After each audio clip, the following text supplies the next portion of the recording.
Hello and welcome to a new episode. We'll be working on Unit 2, Lessons 5 and 6. We're still doing It's My Favorite Subject. Let's get started.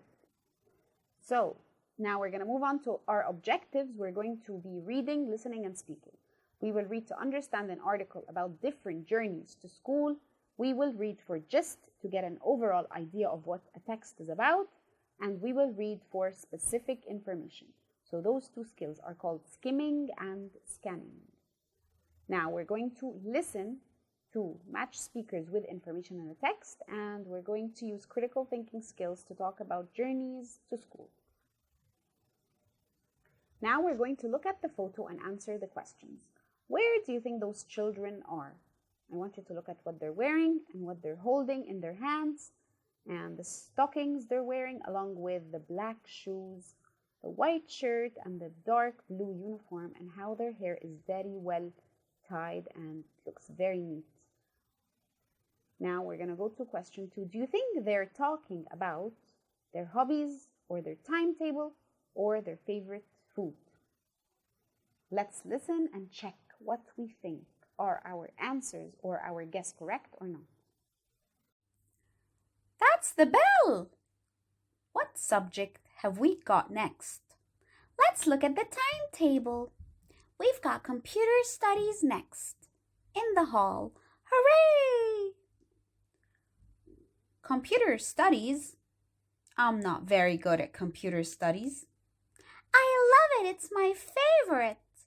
What's your favorite subject, Aya?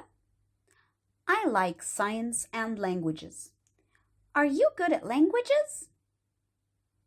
I'm quite good at English, and I'm not bad at French. Who's our English teacher this year? It's Mrs. Amal. Oh, good. She's really friendly. When have we got English? It's after break. What time is break? It's from 10:15 to 10:30. Let's meet in the playground and go to the library. Okay. So let's check our answers together. Number 1, those children are at school. Number 2, do you think they're talking about their hobbies, timetable, or favorite food? Of course, they're talking about the timetable or their schedule at school. And now let's move on to the next exercise, which is language. Complete the questions. We've got some words in the word box, and we're going to fill in the blanks with the correct word. Number 1, what subject have we got next? This one is already done for us. Once you find the word, please cross it out from the word box. Question 2, what's your blank subject? Of course, the answer is favorite. You must cross it out from the box once you write it in the blanks. Number 3, are you blank at languages? If I'm asking if someone speaks a specific language, I might say, are you good at languages? And number 4, who is your English blank this year? Of course, I'm talking about the English teacher. Who is your English teacher this year?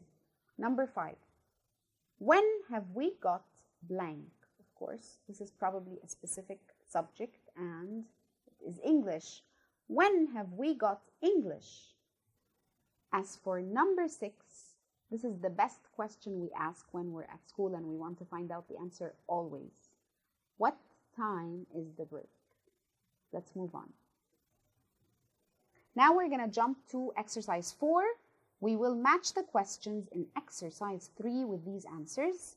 So at the bottom of the slide, you will see the questions that were already answered in exercise 3. Now we're going to match the question with the answer. So we look at exercise 3 to find the question that matches the answer to it in exercise 4. The first one is done for us. It is from 10:15 to 10:30. This is, of course, the answer to the question that says, when or what time is the break? Let's move on to B.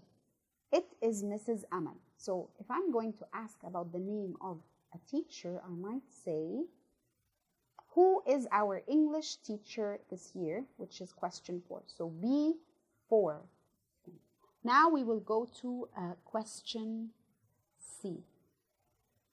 It is computer studies next. This probably matches the question below that says, what subject have we got next? So the answer is C1. Let's move on to D. It is after break. What do you think the question is? We can say 5. When have we got? So D5. D5. Let's move on to E. I like science. So if I ask you, what is your favorite subject? Then we match E to number 2, the question. Let's move on to the last one, F. I'm quite good at English and I'm not bad at French. Here I might say, are you good at languages? So F matches the question 3. Good job, guys. That was a tricky one, but you did a great job. Let's move on to lesson 6. A day in my life. Read about Amira. Write the questions A to C in the correct places. So we're going to match which question has which correct answer. So A says, what do you usually do after school? And B says, how old are you? And where are you from? And C says, what subjects do you like? So let's read the interview with Amira to be able to match her answers to the correct question. Q1. I'm 12 years old and I'm from Grdae. Of course, this matches question B. How old are you and where are you from? So 1B. We have to write the letter B on the dotted line at the top of the interview. Let's move on to question 2. Answer. This year I'm in preparatory 1 at school. My favorite subjects are science, computer studies, and maths. We have science and maths in the first lesson every day, but we only have computer studies on Wednesday. I like music too, but I'm not very good at it. Now I want you to guess which question is this. Of course, it is C. What subjects do you like? So you must write the letter C on the dotted line for question 2 in the interview. And last but not least, 3A. Let's read 3. I sometimes read or watch TV. I always do my homework before I have dinner. After dinner, I usually have a shower and read my book in bed. What time do you wake up and go to bed? Of course, this is question A. What do you usually do after school? So you must write the letter A on the dotted line for Q3 or question 3. Now, I'd like you to read the text again and decide whether these statements are true or false. The first one is done for us. Amira's family is from Grdae. Of course, this is true, so we must write T. It's already done. Let's move on to number 2. At Amira's school, they have maths and science every day. What do you guys think? Is it true or false? You can always go back to the text to check. The answer is true. Number 3. Amira often has computer studies. Do you think this is true or false? Write your answers down and let's check. Of course, it is false. She only has it on Wednesdays. Number 4. Amira is good at music. This is, of course, false. She's not very good at music. And number 5. Amira never does her homework after dinner. That is true. She never does her homework after dinner. Now let's move on to number 3. Now write about a day in your life. Use the adverbs of frequency. Answer the questions A to C from the exercise. Answer Amira's questions at the end of the text and think of one question to ask a student from another country at the end. So I'd like you to use the adverbs of frequency. I want you to write them down in your notebook and use at least 3. So you can use often, you can use never, you can use always.